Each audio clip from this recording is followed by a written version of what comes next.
시간 하나님께서 우리에게 주신 말씀은 느헤미야 10장 29절에서 32절의 말씀입니다. 느헤미야 10장 29절에서 32절의 말씀입니다. 느헤미야 10장 29절에서 32절의 말씀, 우리 한 목소리로 함께 봉독하겠습니다.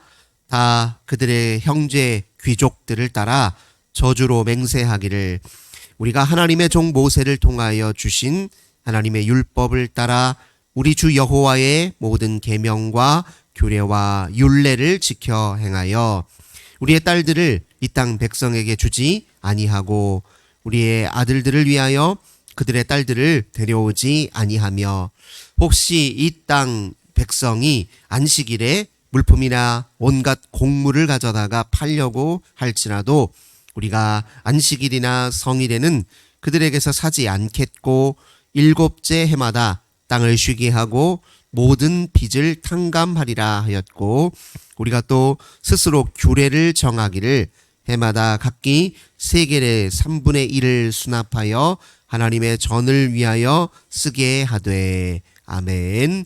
오늘도 주님과 함께 하루를 시작하시는 우리 모든 성도님들, 하나님께서 하늘의 은혜와 평화 가득 부어주시길 주님의 이름으로 간절히 기원합니다.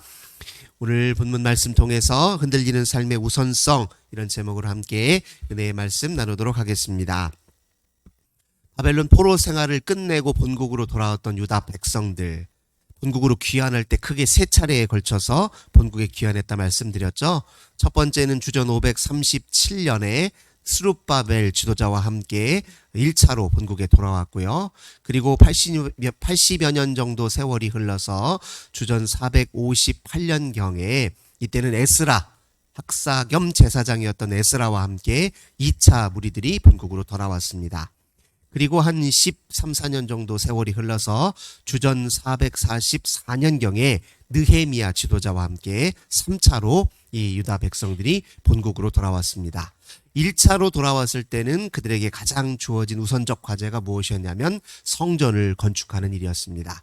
성전 건축을 시작했을 때 여러 방해하는 세력들 때문에 잠깐 중단은 되었으나 이내 성전이 다시 재건 사업이 시작됨으로써 주전 515년에 성전이 이제 완공이 되었습니다. 성전이 완공은 되었으나 그러나 그들이 하나님 앞에 예배 생활을 하고 또 하나님의 백성답게 삶을 살아가는데 그렇게 녹록하고 쉬운 것은 아니었습니다. 왜냐하면 또 오랜 세월 타국 생활을 하다가 이제 본국으로 돌아왔을 때 또 그들이 이제 농사짓고 살아야 하잖아요. 농사짓고 살기 위해서 그 지역에 함께 머물러 살았던 이방 민족들과 또 협력하면서 살지 않으면 안 되었습니다.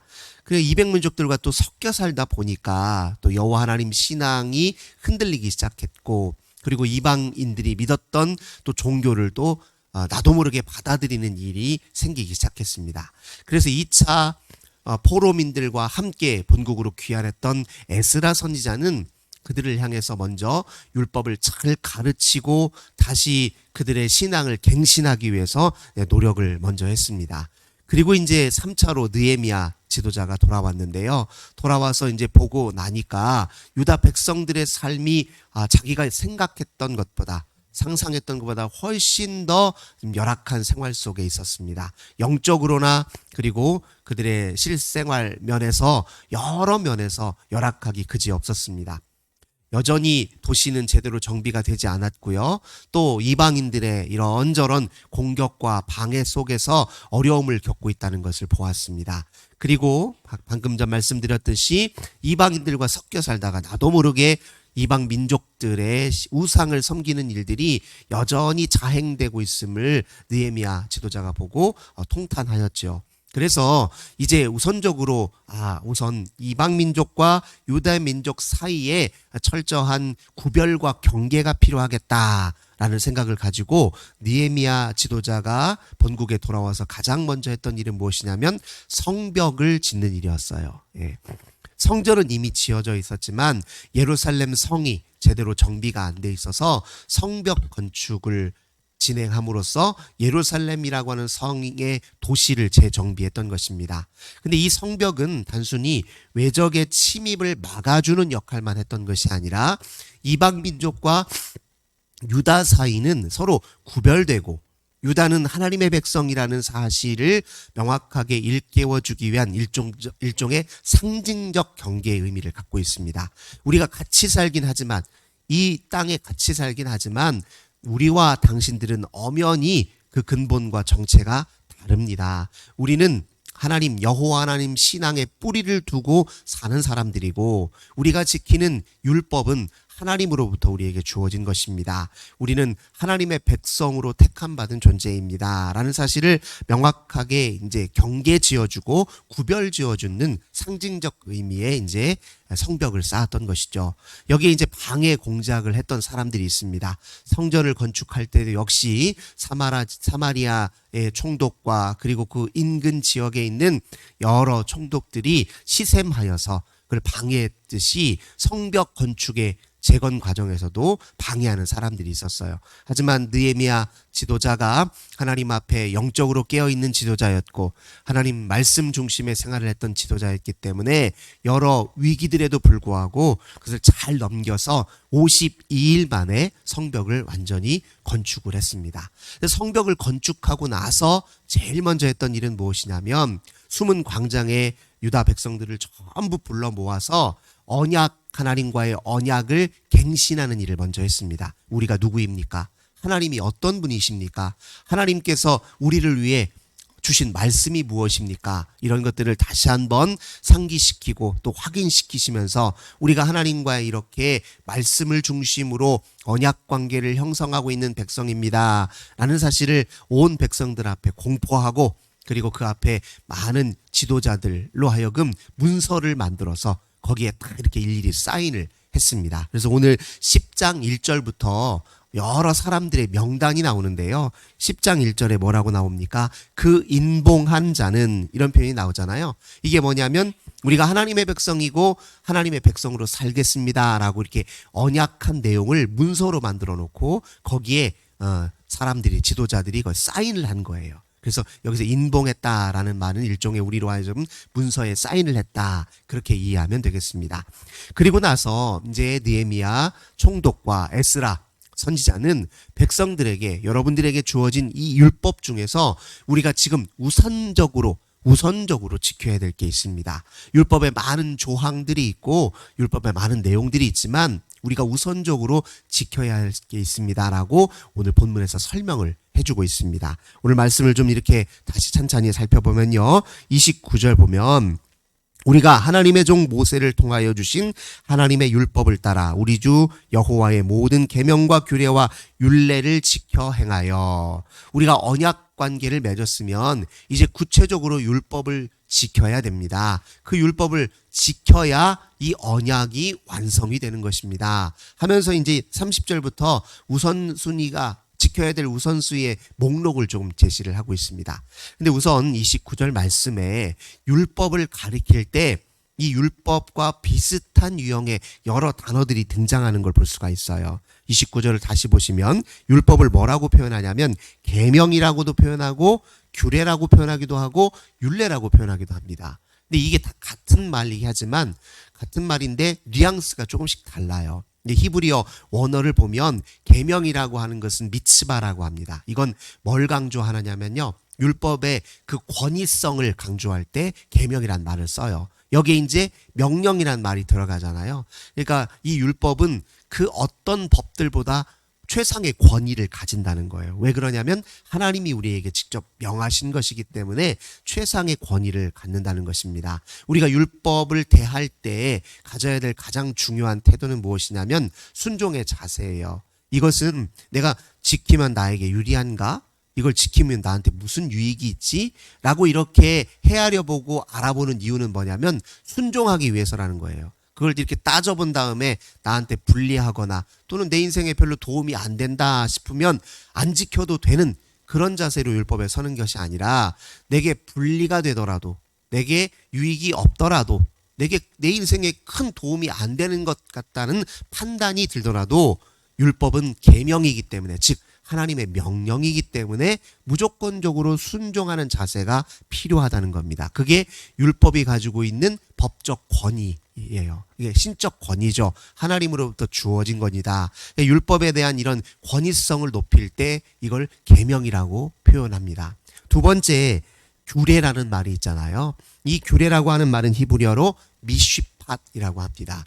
이 규례라고 표현할 때는 율법의 어떤 면을 좀 강조하기 위해서 이런 표현을 쓰냐. 율법은 일종의 우리 삶의 기준이라는 거예요. 그리고 우리 삶을 어떻게 영위해 가야 할지에 대한 절차라는 겁니다. 그리고 이 율법을 대할 때 마치 여기에 우리 인생의 운명이 결정되어 있다라는 것처럼 그렇게 받아들이고 지켜야 할 때라는 그런 뉘앙스를 가질 때 바로 규례라는 표현을 쓴다는 겁니다. 세 번째는 율례라는 표현을 쓰잖아요. 이것은 히브리어로 말로 호크라고 합니다. 우리 이것은 구체적인 행위의 준칙이라고 말할 수 있는데 이게 무슨 말이냐면 우리가 어떤 일을 행할 때 그 일을 어떤 율법에 근거해서 행해야 되는지에 대한 구체적인 사례 하나하나를 가리킬 때 이걸 율례라고 이야기합니다. 그러니까 다 같은 말이긴 하지만 율법이 가지고 있는 이 중요한 뉘앙스 하나하나를 이렇게 이제 풀어서 설명을 해준 거예요. 그러니까 율법을 대할 때는 순종하는 자세로 대해야 된다. 이것만큼 가장 우리에게 중요한 권위를 갖는 것은 없다. 율법은 우리 삶의 기준이다. 우리 삶은 이 율법의 절차에 따라 살아야 된다. 율법에 향한 하나님을 향한 그 뜨거운 열망과 또 사랑의 자세를 가지고 지켜야 된다. 그리고 구체적으로 지켜야 된다라는 말을 이런 여러 다양한 표현으로 하고 있다는 것입니다. 아무튼 율법의 이런 실천성을 강조하면서 첫 번째 느헤미야와 에스라 그리고 지도자가 남유다 백성들에게 명했던 첫 번째 가장 우선적으로 우리가 지킵시다 했던 건 무엇이냐. 30절 보겠습니다. 우리의 딸들을 이 땅 백성에게 주지 아니하고 우리 아들들을 위하여 그들의 딸들을 데려오지 아니하면. 이게 무슨 말입니까? 이방인들과의 혼인을 금하라는 뜻입니다. 이건 이방 민족들을 배제하거나 무시하거나 차별해서 이런 말을 했던 것은 아닙니다. 이것은 당시의 상황을 조금 우리가 이해를 할 필요가 있죠. 당시에 이방 민족들과 섞여 살다가 서로 혼인을 하게 되는데 문제는 뭐 혼인을 한 것 자체가 문제가 아니라 그 혼인 때문에 어떤 일이 벌어졌습니까? 종교와 문화가 섞이기 시작했어요. 생활 양식이 서로 뒤섞이기 시작했다는 거예요. 그러니까 시집 온 아내의 종교를 내가 받아들이게 남편이 받아들인 거예요. 유다가. 그러면은 여호와 하나님 신앙도 믿고 바알 신앙도 숭배하고 이건 성경이 금하는 것이잖아요. 혼합 종교고 하나님과 너는 나 외에는 다른 신을 내게 있게 말지니라 했던 그 계명을 어기는 것이잖아요. 우상을 섬기지 말라라는 계명을 어기는 것 아닙니까? 그래서 이런 일들이 애초에 원천적으로 반복되지 않도록 막기 위해서 혼인을 금지했던 것입니다. 이건 그 당시에는 아주 극약 처방과 같은 거예요. 이게 영원히 이런 처방이 지속되어야 된다 그런 의미라기보다는 당시에 워낙 상황이 급박하니까 지금 당장 우선적으로 해야 될 일을 이것으로 정한 것이죠. 근데 우리가 혼인관계를 한번 생각해 보십시오. 이것은 사회관계에서도 1차 관계예요. 그러니까 최소 단위, 사회의 최소 단위를 우리가 가정이라고 하잖아요. 부부관계가 곧 사회의 최소 관계입니다. 근데 이것은 1차 관계죠. 근데 이 1차 관계보다 더 중요한 관계가 있잖아요. 하나님과 나와의 관계 아닙니까? 그러니까 어떤 사회 관계보다도 하나님과 나와의 관계보다 우선할 수 없다라는 의미를 갖고 있습니다. 하나님과 내가 먼저 건강하고 인격적인 관계, 깊은 친밀한 관계 속에 있어야, 언약 관계 속에 바르게 자리를 잡고 있어야 그 다음에 그 기초 위에서 부부관계도 형성되는 것이고, 그리고 마을 단위의 관계도 형성되는 것이고, 더 나아가 이 사회관계가 온전해질 수 있다라는 영적 메시지를 여기에 담고 있다, 이런 말씀이에요. 부부가 아무리 사이가 좋고 아무리 가깝고 금술이 아무리 좋아도 하나님과 나 사이의 관계보다 먼저일 수는 없다는 겁니다. 우리 인생은 각자잖아요. 본래 각자 왔잖아요. 하나님과 나 사이의 관계가 1차 관계고 그게 가장 근원적인 관계라는 사실을 여러분 잊지 마십시오라는 의미에서 이방인들과의 혼인을 금했다. 이렇게 우리가 받아들여야 될 것입니다. 두 번째 또 우선적으로 지켜야 될 게 무엇이냐. 31절 보시면 이딴 백성이 안식일에 물품이나 온갖 곡물을 가져다가 팔려고 할지라도 우리가 안식일이나 성일에는 그들에게서 사지 않겠고 이렇게 표현해요. 이거는 무엇을 뜻하냐면 이방인들과 같이 경제 생활을 같이 하잖아요. 땅을 공유하고 있고 농사를 짓고 또 서로 필요한 물건들을 물물 교환하면서 그렇게 생활했을 것입니다. 그래서 그런 경제 생활 자체를 이방인들과 교류하는 경제 교류를 멈출 수는 없죠. 그걸 금지할 수는 없습니다. 그렇게 되면 유다 백성들의 생활도 곤란해지니까요. 그러나 적어도 이건 알라는 거예요. 그들과의 경제 교류보다 더 중요한 게 무엇입니까? 하나님의 은혜를 알고 주님의 은혜를 구하고 그리고 우리가 거두는 모든 서출의 근본적인 그 열매의 힘은 우리 하나님에게서 그 원천이 우리 주님께 있지 않습니까? 이걸 잊지 말라는 겁니다. 이방인들과의 경제 교류가 여러분들을 먹이는 것이 아닙니다. 하나님과의 온전한 소통과 하나님과의 관계가 우리를 먹이고 살리는 것입니다. 이걸 잊지 말라는 것이 바로 이런 계명으로 표현되어 있습니다. 동시에 해마다 땅을 쉬게 하라 이런 표현도 있잖아요. 이것도 역시 마찬가지예요. 우리가 이 세상을 살 때 우리의 욕심과 탐욕으로 살 게 아니라는 겁니다. 해마다 땅에서 소출을 거두는 데만 힘 써보십시오. 땅은 금방 메마르게 되잖아요. 그래서 우리가 농사 지을 때도 농부들이 해야 될 중요한 일 중에 하나가 무엇입니까? 땅을 가꾸는 일이에요. 거기에서 씨를 심고 열매만 거두는 것이 아니라 거름도 주잖아요. 땅이 비옥한 땅이 되도록 열매를 심으면 씨를 심으면 열매를 잘 거둘 수 있도록 땅을 개간하고 땅을 잘 돌보는 일을 함께 하거든요. 마찬가지로 땅을 쉬게 하라라고 하는 말은 여러분들의 탐욕이 이 세상을 하나님께 주어진 이 아름다운 자연 환경을 훼손하지 않도록 하라라는 의미도 있으면서 동시에 여러분들이 하나님께서 명하신 그 율법의 정신대로 안식일의 정신을 잘 지켜 행하기만 한다면 여러분들 굶어 죽을 일 없습니다. 하나님이 여러분들을 먹이시고 입히시니 여러분들의 욕심을 따라 여러분의 걱정을 따라 염려를 따라 이 세상에서 그렇게 내 욕심 따라 행하는 일을 경계하십시오라는 말을 땅을 쉬게 하라는 말로 이렇게 표현하고 있습니다. 동시에 모든 빚을 탕감하리라. 이것도 안식일의 정신 중에 하나라는 것입니다.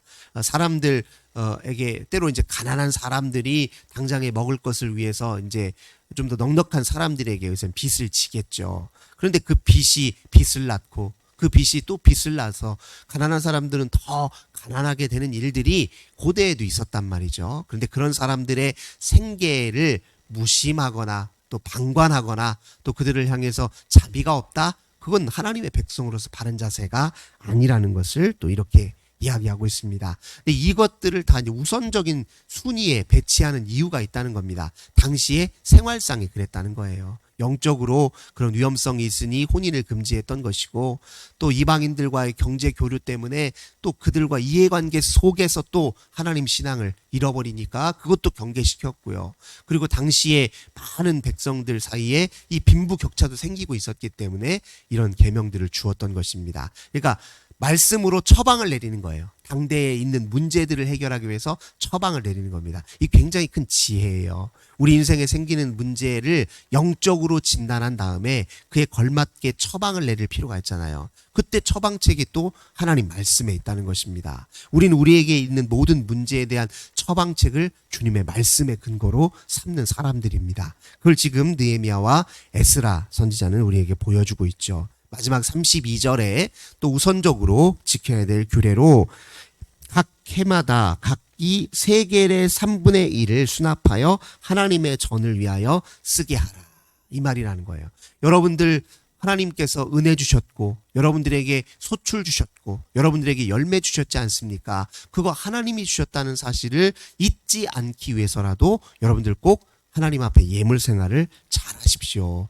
그 예물이 하나님과 여러분들 사이에 든든한 신앙에 또 오히려 더 큰 약이 될 것이고 여러분들에게 오히려 여러분 인생을 복되게 하는, 잘되게 하는데 중요한 원리가 될 것입니다. 또 오늘 말씀으로 이렇게 일깨워 주고 있습니다. 우리가 가지고 있는 이 모든 소출은 궁극적으로는 하나님을 위하여 사용해야 되는 것이고 또 하나님이 기뻐하시는 곳에 사용해야 됩니다. 이렇게 지금 오늘 본문을 통해서도 일깨워주고 있습니다. 또 그 위에 뒤이어서도 역시 마찬가지로 여러 우선적으로 지켜야 될 율례를 가르쳐주고 있는데 공통적인 게 하나 있습니다. 다 어디에 포커스를 맞추고 있느냐? 하나님과 나 사이의 관계에서 우선적인 것이 무엇인지를 분별하는 데 초점을 맞추고 있습니다. 그러니까 율법의 여러 조항들 중에서도 이걸 먼저 우선적으로 알려줬단 말이에요. 왜요? 당시의 생활은 흔들리고 있었기 때문에 그렇습니다. 위태로웠기 때문에 그렇습니다.